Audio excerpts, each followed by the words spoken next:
how many of you remember our five senses? Raise your quiet hands. Oh, so many of you remember our five senses. Let's go over them really quickly. They are, let's see, I'm going to use a pointer, a pink pointer. What's this one? See. What's this one? Hear. Hear. Taste. Touch. Smell. Today we're going to be talking about our five senses. Can all of you cover your eyes? Cover them tight. What can you see with your eyes closed? I can see darkness. Darkness. I can see. All I can see is the palm of my hand. Yeah. Now take your hands off of your eyes and cover your ears. I can't hear anything. I don't hear anything. I can't hear anything. I don't hear it. I hear them. What did you hear? Nothing. Nothing. I hear. We are going to read a story about Helen Keller. How many of you know who Helen Keller is? Ariana, who's Helen Keller?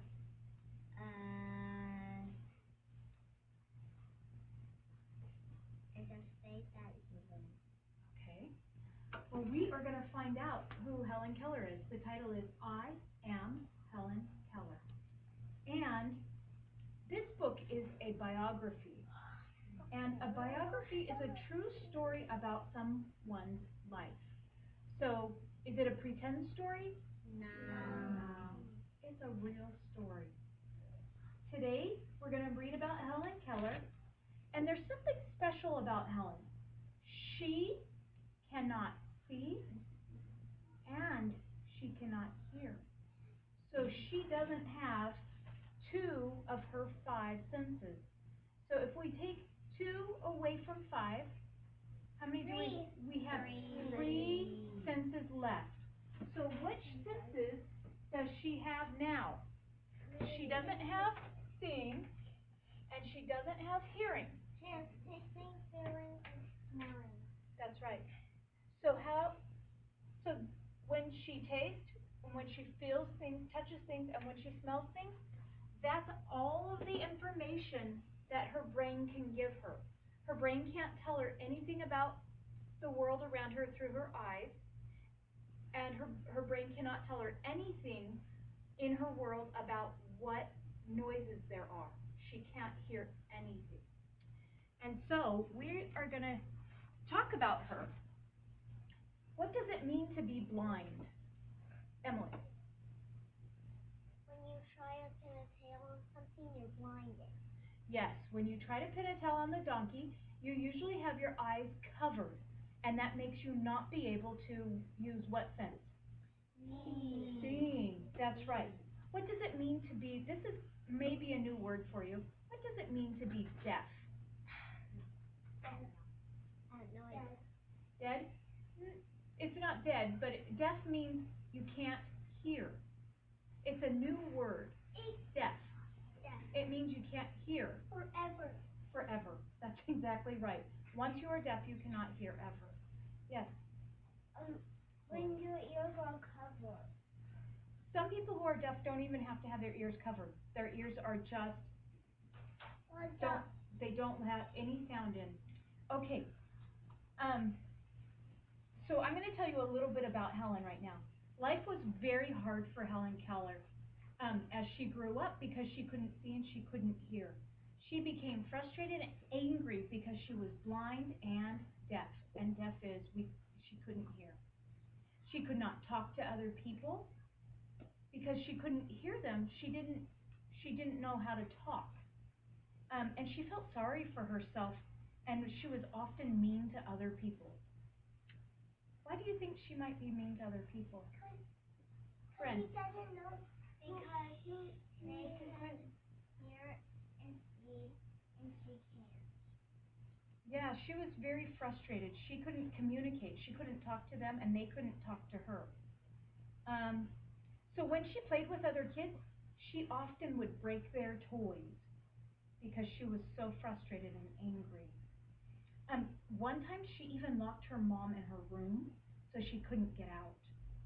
And at dinner time, this is kind of crazy. And her family thought she was very strange. She would walk around the table, and if she smelled something that smelled good to her, she would come up to the plate and snatch it off the plate and eat it. So if you had ice cream, she would just come up to you, and she would smell it, and she would grab it and eat it really quick. How would that? That'll give you a cold. Your brain will get really cold. Yeah, she probably and you would have might brain get a freeze. brain freeze. Yeah, she might have a brain freeze. It'll hurt your brain.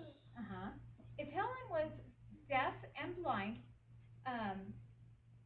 do you think that she was happy? No. It sounds like she wasn't very happy. Smell, taste, and touch were her only senses. So just those three senses, that's all she had.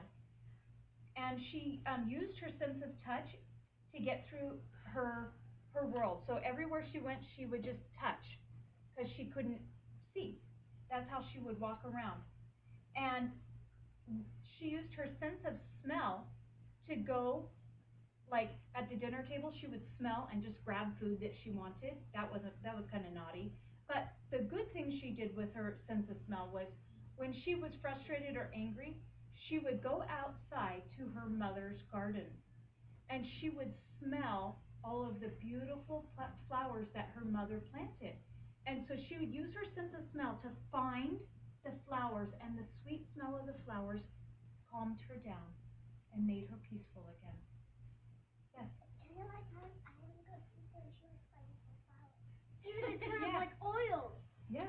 Okay, so here is our book, and I'm going to start reading it. It says, I am Helen Keller. And we're going to learn about Helen Keller, and we are going to find out all of the great things that she did that help us now. She could see.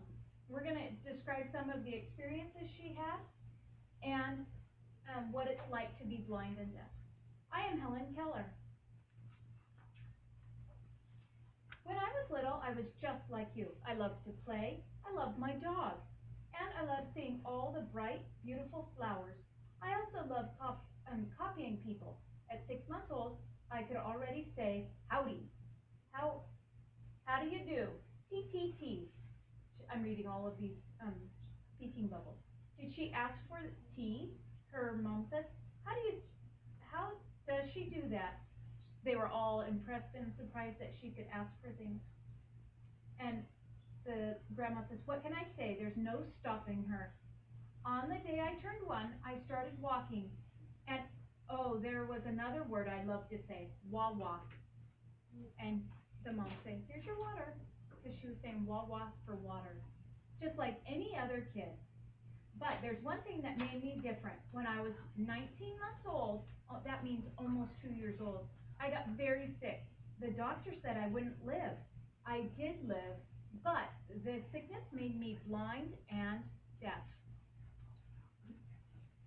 This is how I see the world.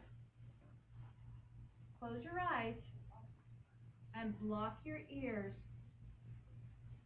I couldn't see anything. That's right, nothing. So dark, right? I see orange. Yeah. I know it seemed scary. It was scary for me. But back then, people didn't know how to deal with someone who was deaf and blind. My relatives thought I was a monster. Why do you think her relatives thought she was a monster? Because she Why, couldn't. yes, Chloe. Because her eye was closed and she couldn't hear. Yeah. Harlow. And she snatched food off the table. Yeah, if somebody was in my house and they were snatching my food, I would think they were kind of like a monster too. She was very naughty. I think they were a cow. A cow. Cows like food. Yes, cows do like food. They were right. I was not well behaved. I was extremely frustrated. In my dark world, I couldn't tell if anyone noticed me or cared about me. I couldn't see or hear what I was doing. But by the time I was 5, I figured out small ways to communicate. To say yes, I nodded my head. For no, I shook it from side to side. To say father, I motioned to put on my father's glasses. For mother, I rested my hand on my face. For my baby sister, I did this, like pretending she was sucking her thumb. And when I'd shiver like I was cold, I really meant it. So when she was cold, she would shiver so her mom and dad would know she was cold. But even with those signs, I couldn't get my dog Belle to play with me. I didn't know how to speak, so I couldn't call her. I just wanted to play with my dog. The saddest part was I got used to a dark and silent world. People told my parents to give up on me, that I'd never be good at anything. They didn't listen though. After reading about another blind and deaf girl, my parents found something they hadn't had since I'd gotten sick. Hope. Do any of you know what the word hope means? Quiet hands, good. Emily. So I'll say things. Yeah, they had faith in Helen. They knew if they continued to believe in Helen, that they could help her. We all do. We all need hope. Everyone needs Hope. Everyone needs hope, yeah. Everyone needs a teacher. Still, I had no idea what the world was about to bring me. And it says in these bubbles, this says there are places that teach deaf and blind children. That's what she needs. She needs a teacher. And it says everybody needs a teacher, right? Yeah. Yeah. And everyone needs a mommy and daddy. Yeah. I never had a more important day. I was 6 years old. From the way my mother was hurrying, I knew something big was coming. I stood on the porch, waiting, feeling the sun on my face. Did she see the sun? No. Did she hear the sun? No. Could she feel the sun? Mm-hmm. Could she feel the warmth from the sun? Yeah, and that's what she was doing. Someone approached. I could feel footsteps. So, someone was coming up the steps. Now, if you're close to me, you can probably feel the vibrations. The further back you go, you can't feel them. But if you're close, you can actually feel the vibrations. Yeah, Miss Lenorsa. So, You know, in first grade, it's stopping and it feels like an earthquake. Or when we jump up and down on the floor kind of bounces and it vibrates. And so Helen was actually feeling the movement of someone coming up the steps. I reached out thinking it was my mother. Very good. Okay, we're going to finish the story. Okay, stopping. She pulled me up into her arms. Her name was Anne Sullivan. She's the teacher who changed my life. In one of her first lessons, she gave me a doll. After letting me play with it, she spelled the word doll in the palm of my hand.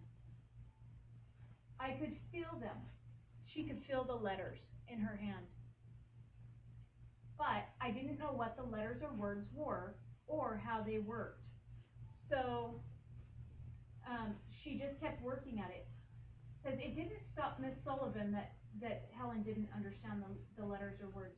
One day, we were arguing as she was trying to teach me the word mug and water. I got so upset. I took my new doll and smashed it on the ground.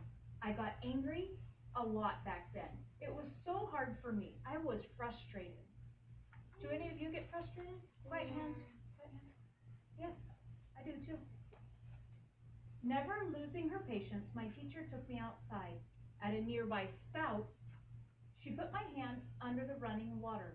In my other hand, she spelled the word water, W-A-T-E-R. But do you see how she's spelling it? Is she saying the word? No, because Helen can't hear the word.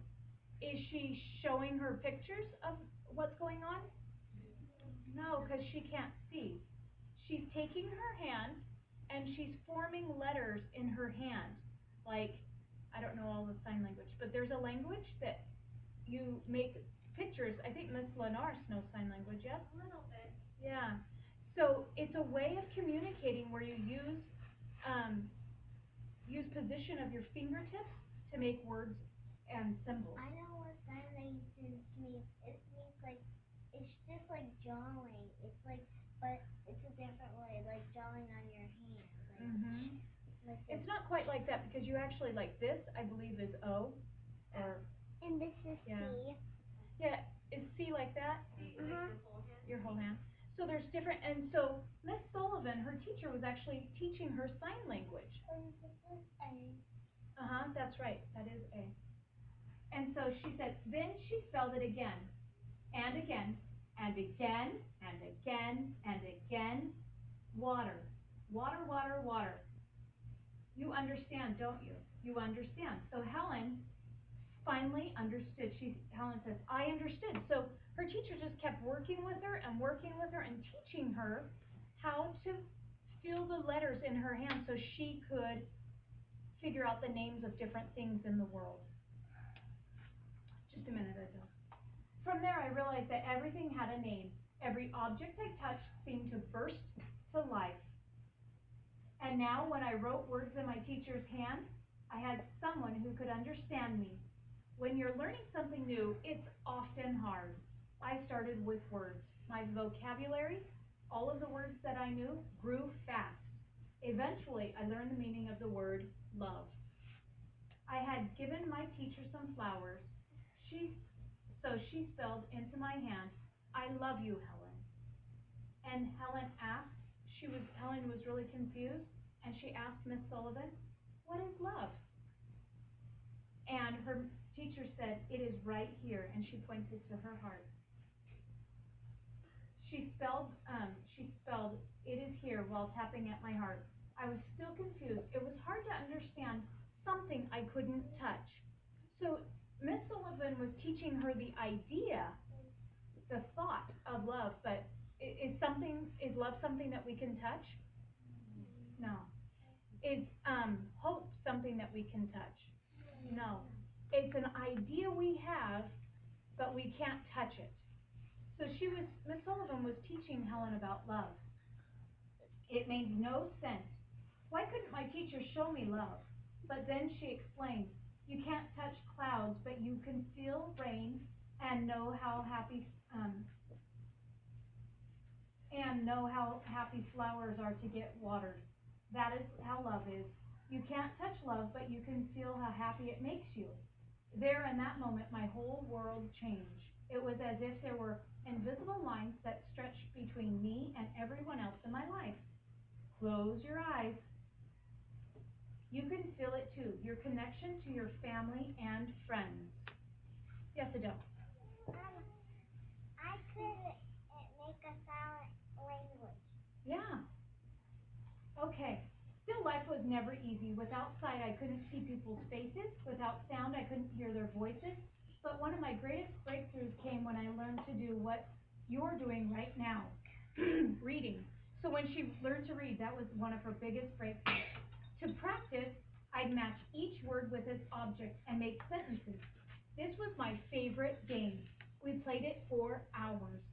See if you can find the sentence, girl in wardrobe. So she would write all of these words, and she would put them all over her room, and she would learn to read that way.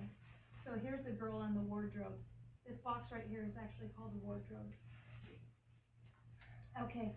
From there, I started reading real books, just like you. The only difference was my books were in Braille. Has anybody heard of the word Braille? Braille is a series of raised dots that you read with your fingers. So you run your fingers over the page, and there's little bumps on the page that you can actually read from. And so this right here, this Braille right here says Helen. At first it just feels bumpy, but you get used to it and you learn the patterns that the bumps make. Want to read your name in Braille? Here's the alphabet. You can run your pointer finger over the letters. We might have a chance to do this in a little bit, but right now we're going to finish the book. To make reading even more fun, my teacher took me outside. She knew I loved feeling the sun on my face and smelling the pine needles. I read my books so many times, I wore down the raised dots. There were the Arabian Nights, Robinson Crusoe, and one of my favorites, Little Women. In those pages, I met brave boys and girls who could see and hear. When I was 9, I wanted to learn to speak. Even Miss Sullivan was worried about teaching me. She thought I'd get frustrated, but nothing would stop me now. To help me, Miss Sullivan took me to a teacher named Sarah Fuller, who would put my hand to her face and let me feel her tongue and lips as she made sounds. In an hour, I learned the letters M, P, A, S, T, and I. So she was learning to talk. Even though she couldn't hear anything, she wanted to talk to other people. Now I could call my dog, and she'd come to me. At my 7th lesson, I spoke this sentence, the one sentence that I'd repeat over and over: I am not dumb. What do you think that Helen felt? Ariana? She felt happy. Yeah, she felt happy that she could understand the world around her better. As I got older, I didn't just learn to speak English. I learned French and German. For college, I wanted to go to Radcliffe at Harvard University, but they didn't have any programs for the blind and deaf. And so they didn't have enough of the special Braille books for her. But she did go to college, and she became the first deaf and blind person to earn a college degree, but she wouldn't be the last. As I grew older, I wrote 12 books and visited 34 countries. But the most important thing I did was to make sure that other people with disabilities could get the same education I did. That was only the beginning. I didn't just help the deaf and blind. I started fighting for social change to help women vote, to help the poor, and to help people who needed it most. In my life, they said I was different. They said I wouldn't be normal. But the truth is, there is no such thing as normal. Every one of us is like a flower that must be watered. Every one of us is full of potential. Potential means that we have the ability to do things. And every one of us can overcome hard things. Look at me. Hear my words. I may not be able to see, but I have a vision of what I can do. I may not be able to hear, but I have a voice to help other people. You can reach the top. Don't let anything hold you back. Our lives are what we make of them. There will always be hard things to do, but there will always be ways around them. I am Helen Keller, and I won't let anything stop me. The end. Okay. That was a good book. Give her a clap. That's great. Thank you so much. Who was Anne Sullivan? Turn to your neighbor and tell your neighbor who Anne Sullivan was. Yes. Oh, yes, you can. Yes.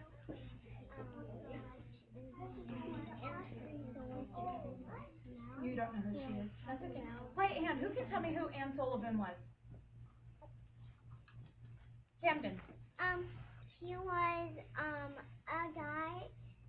He was a girl that, could not hear or see, but he could taste, touch and smell, and he could, and when he was smelling, and when she was smelling, she, took some food that she liked, and then she ate it really fast, and then she put the plate back. Yeah. And then the people said, "What? Where'd my food go?" Yep. I must didn't get any food. Okay. And then they would go get more food, and then she keep eating and eating. That's right. That's Helen Keller. She did all of those things. Anne Sullivan was, anybody have an idea? Mason. She was actually Helen Keller's teacher. So she's the one that taught Helen Keller how to read and how to understand sign language. Okay, can anybody remember from our story, how did Helen Keller learn to read? Emily? By putting words in her room. Yeah, she put words in her room, and the words had bumps so that she could feel them with her hands. Okay. So does anybody remember what Braille is? No? That's okay. I'm going to actually let all of you come up, row by row. Stay where you are. We're going to go to our desk. After I dismiss your row, go get your pencil boxes and then go to a table. And And I'm gonna let you fill the braille as you, are dismissed to your cubbies. Okay, Red Row, come here. Stand up. Feel the braille, but, So run your Braille fingers letters. over those letters.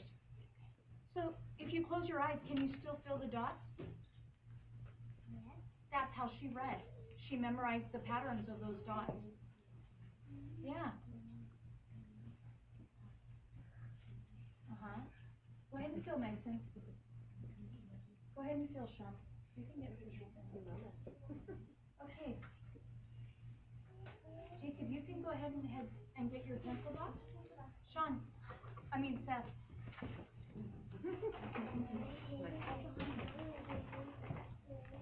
get ready, you're gonna feel the braille letters.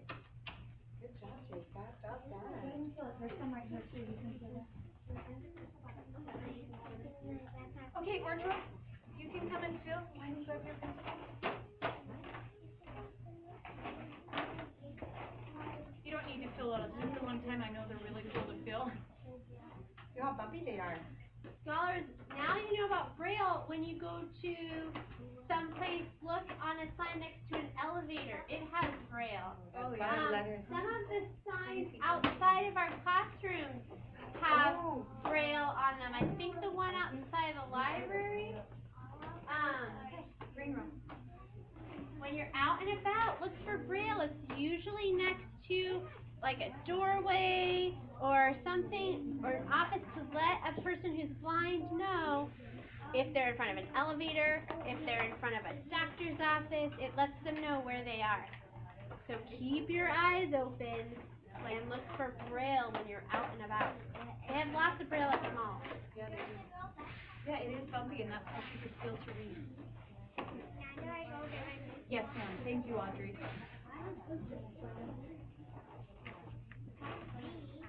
It is bumpy.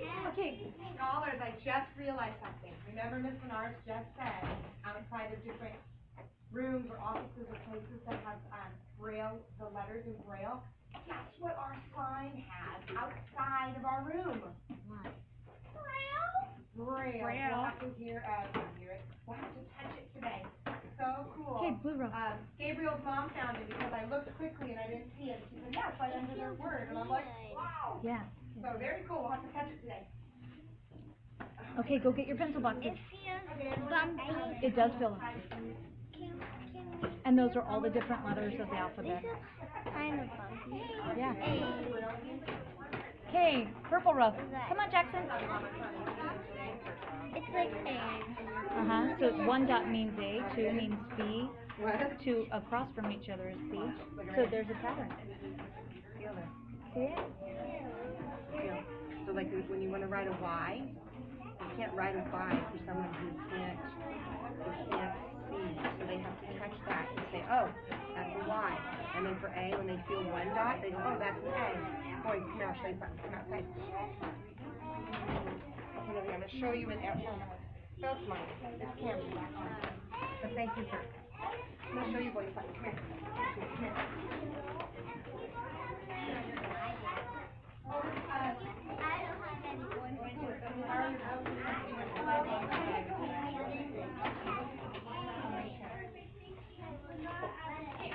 Everybody a piece of paper, and we are going to do an activity.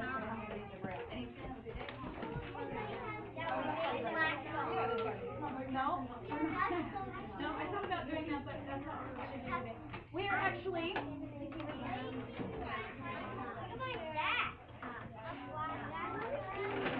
hold your pencil boxes still. Everybody put your hand on your nose. You know, go like that. Your finger on your nose, your hand on your nose. Ethan, you need to listen. You need to wait. Okay, I'm going to give everybody a piece of paper, and we are going to do an activity where we come up with ideas. It's called brainstorming. Has anybody heard that word before? No. Yeah? It means coming up with a whole bunch of different ideas. Idea. Yeah. And I'm going to turn on my We won't forget you, Evelyn.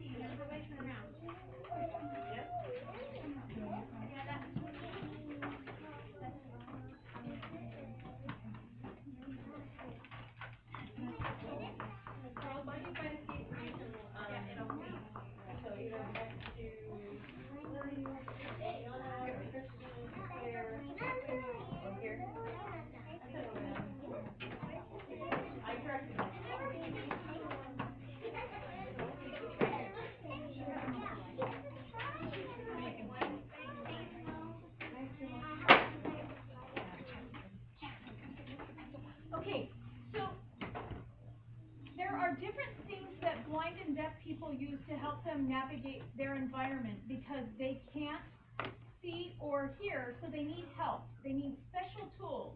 And so today we're going to come up with things called cool tools. And what we're going to do is we're going to come up with ideas for how we could get a doorbell for someone who can't hear. So raise your hand if you have an idea of what you could do to help a person who can't hear know when there's somebody at their door. Emily.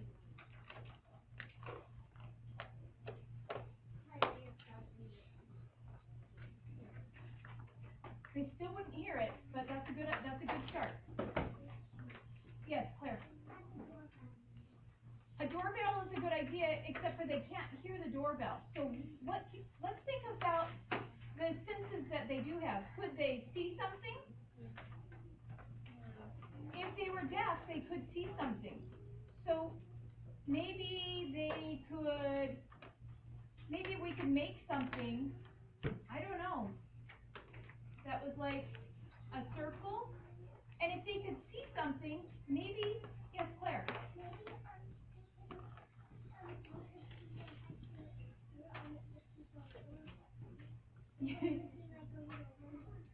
They could have a window? Yeah. So that would be one idea. So if a deaf person could see through the door, they could have a glass door so that they could see people right through the door. So this would just all be glass. What else could we do to help somebody who is deaf know if somebody's at their door? Harlow. We can make a braille doorbell. A braille doorbell? Yes, so somebody who can't see, they could have a braille doorbell. Yes, Chloe. You can put a rectangle in a rectangle. And the rectangle in the rectangle, it can make noise. Okay, if they can't hear, how would, I think that it would be hard for them to know that somebody was at the door. If you could, I really like the glass door idea, because if somebody came up to your door, you could just see them, right? So, if maybe at night, so there's airplanes at night that fly in the sky, and it's so dark outside, people can't always see well when they're in the airplane, right? So how do we see at night when we need to see? When we drive, yes, Emily? Well, I see a blinking light, and it's called an airplane. Airplane towers help pilots see. So maybe we could invent something for people who can't hear, but they can see by making a blinking doorbell. Great idea. Right? So we would have this flashing light, and it would just go flip, flip, flip, flip, flip, flip, flip. And so the people in the house would see the flashing light, and they would see, oh, somebody's at my door. That is a great idea, just like an airplane tower light, blinking so everyone can see that there's a tower close by. Okay, I have another thing that we've got to think about.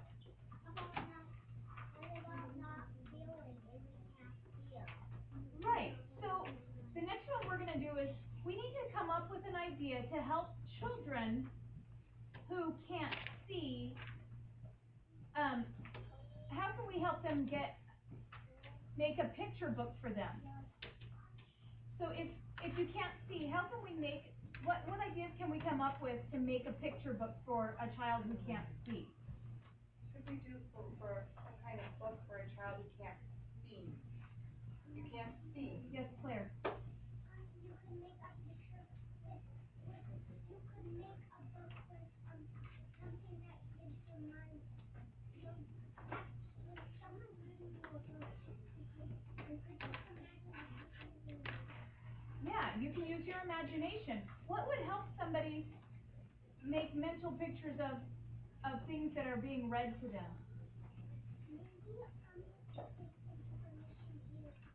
Yeah, so if you can't see, maybe you could hear, right?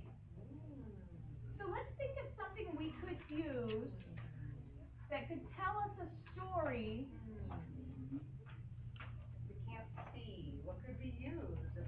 see a story. If we can't see a story, what, Liliana?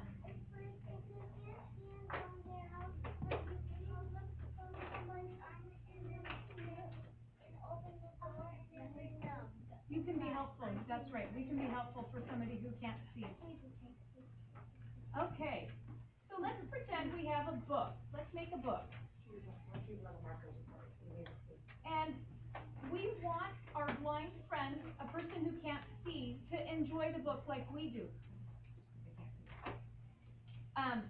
Like we do. So let's come up with an idea. Could they go to the movies and enjoy a movie if they can't see? What do you think?